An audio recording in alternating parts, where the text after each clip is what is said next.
We all know someone whose house has been broken into and robbed. And we know all about Montreal's record for armed robberies in banks and dépanneurs. Drug addicts are responsible for an awful lot of that crime. And heroin is the most addictive and most expensive drug of them all. Tonight, in part 2 of Heroin Hits Home, we get a look at what an addict will do to feed his habit. This is how one heroin addict used to pay for his habit by robbing banks. There was one bank actually just on the corner of St. Catherine and St. Urban. It's a bank of commerce. And before I did rob it, I was sick. I didn't have no money. I needed my dope to inject into my arm. Sergio Tavormina takes only 20 seconds to rob the bank. Because he needs heroin, his adrenaline is flowing. He races through a back alley all the way to the Saint Laurent metro station.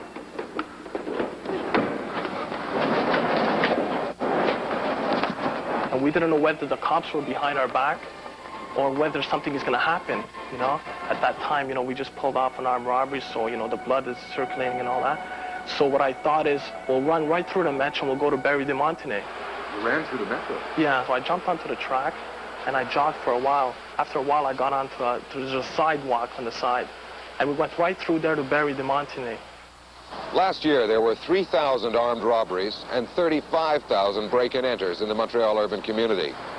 Police don't know how many of these crimes are like Sergio's here at this bank, an attempt to get money for heroin. But the experts say a high proportion of people caught for these crimes are on drugs. When he was 13 years old, Sergio Tavormina started skipping school to shoot pool. 6 months later, he was also shooting heroin. 10 in the corner. He robbed his first bank at 14 to get drug money. At one point, he even took a contract to break someone's legs for $1,200. I went inside, and all of a sudden, like, I didn't give him no chance. I gave him about 5-6 punches to the face.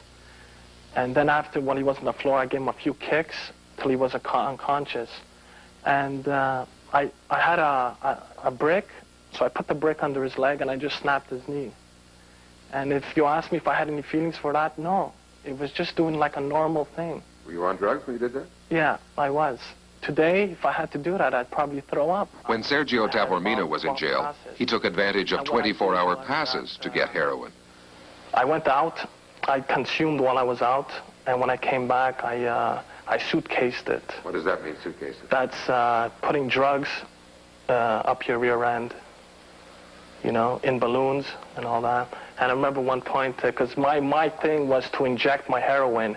So I would get a syringe, I would cut that in half and make a miniature syringe. I would wrap it up with saran wrap and put a safe around it. I put some Vaseline and I would suitcase the syringe. I was sticking around with the guys actually who did consume heroin and all that did, you know, want to stop and all that. Like the tools were there, but I wasn't there because I did not want to stop. I still wanted to consume at that time, you know. Why were you playing the game? To get out of jail. To get out of jail so I can consume on the streets.